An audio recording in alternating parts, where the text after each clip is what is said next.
Han pasado más de 24 horas desde el anuncio de los aranceles de Donald Trump y desde todo el mundo han llegado reacciones. China, que tiene un arancel mayor al 50%, podría apuntar a blancos que son sensibles políticamente en Estados Unidos, como productos agrícolas, maquinaria industrial. En tanto, la Unión Europea dijo estar finalizando su primer paquete de medidas de respuesta a los aranceles contra el acero.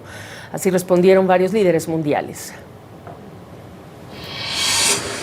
Defendemos o multilateralismo e o livre comércio e responderemos a qualquer tentativa de impor proteccionismo que não cabe mais hoje no mundo.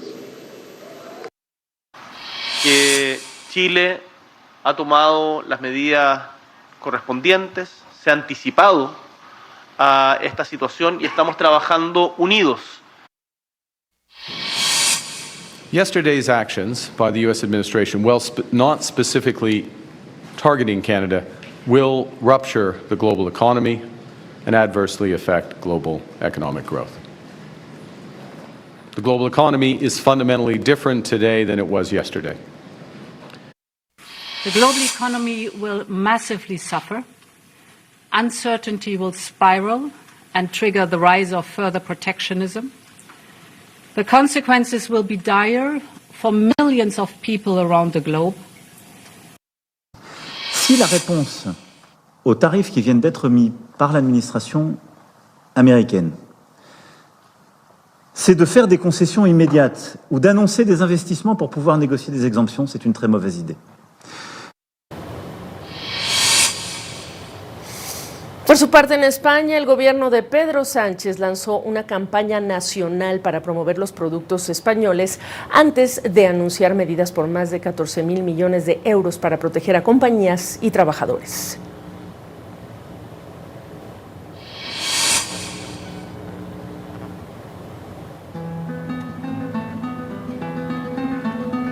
Esto es España, un gran país.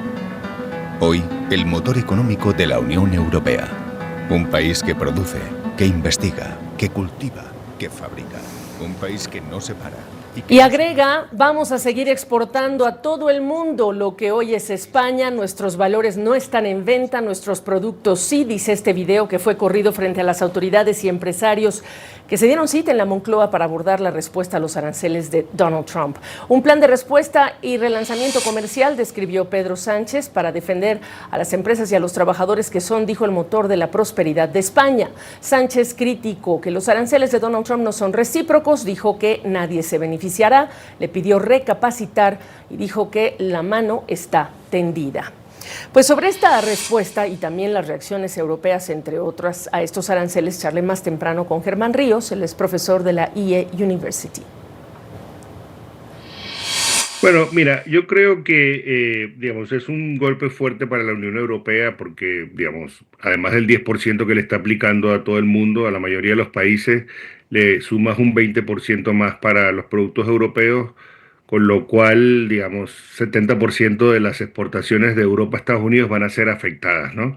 Y bueno, eso obviamente tiene un costo muy elevado tanto para Europa como también para Estados Unidos, porque esos productos ahora van a ser mucho más costosos llevarlos al mercado norteamericano y la Unión Europea va a tener que conseguir nuevos mercados para algunos de estos productos que no se van a poder vender. Ahora, la reacción ha sido estado por estado. A nivel de la Unión Europea tenemos, sí, la reacción desde Bruselas, pero también tenemos las decisiones de no activar de momento aranceles de represalia. ¿Cómo se está organizando? ¿Cómo organizar a todo un territorio europeo en términos de una estrategia? Bueno, esto es lo complicado de la Unión Europea, porque es cierto que tú vas a tener aranceles que van a afectar a toda la región, pero luego vas a tener aranceles individuales en los países. Y que en algunos casos económicamente no tiene sentido retaliar, porque vas a perder más si estás retaliando, pero es muy difícil no retaliar porque, la presión política doméstica te va a hacer que lo hagas, ¿no? Y al final, como mucha gente ha dicho, una guerra comercial solamente hay perdedores, porque aumentas los precios en el país que impone las tarifas y luego cuando haces la retaliación también vas a tener un impacto en los países. Yo creo que la Unión Europea va a tratar de negociar, ¿no?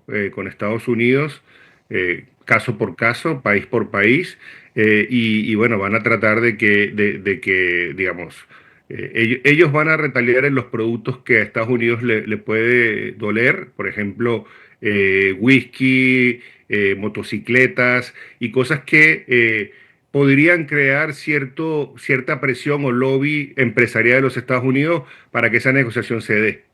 Ahora, ¿qué pasa con lo que los políticos europeos van a tener que absorber, que es el costo de esa negociación en sectores sensibles? No hablo del agro porque es el evidente, pero por ejemplo, si pensamos en lo que ocurrió entre la Unión Europea y el Mercosur, el agro, las protestas, pues fueron un protagonista importantísimo. ¿Qué va a pasar con sectores sensibles en Europa?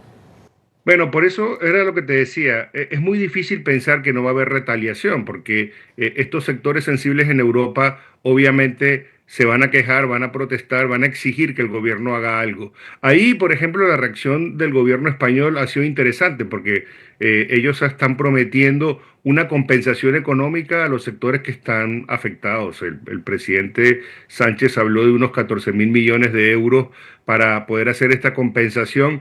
Y bueno, yo creo que esto puede ser una buena idea, puede mitigar un poco el impacto inicial mientras se hace la negociación, pero tú tienes toda la razón, esto va a tener una fuerte presión política para que los estados actúen. Y sobre todo, profesor, cuando estamos hablando también de la seguridad europea, que es otro de los predicamentos en los que está la Unión Europea hoy día, por la administración Trump, que dice ya no vamos a gastar igual en seguridad, los países europeos tienen que gastar en su propia seguridad. Me refiero a que los recursos no son infinitos.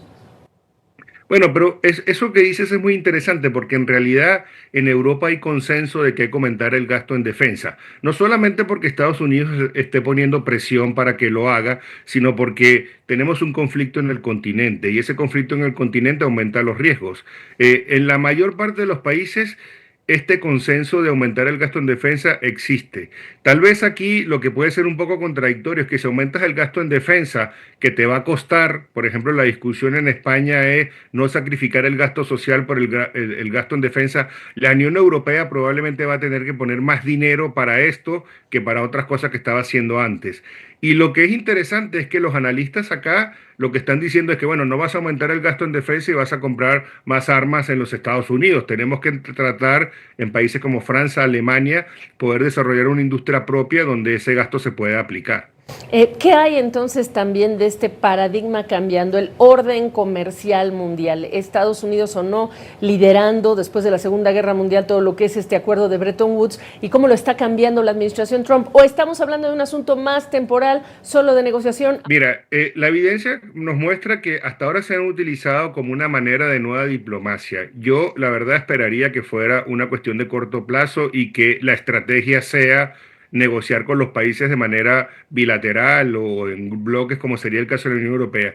Porque si no, no le puedo ver el sentido. Yo no veo el sentido de una política que al final del día haga que tu economía sea más cara, haga que tu economía sea menos competitiva y al final del día le dé un costo a tus votantes. Porque es cierto que la promesa de los aranceles es que va a tener un efecto importante en los sectores productivos en el largo plazo, pero el corto plazo es la política y en el corto plazo, si tienes una recesión, si tienes mayor inflación, es difícil poder aguantar estas medidas. Por lo que yo creo que debería haber un proceso de negociación de más corto plazo. Pues estamos atentos. Gracias, profesor Ríos, Germán Ríos de Lehigh University. Muchas gracias, Gabriela.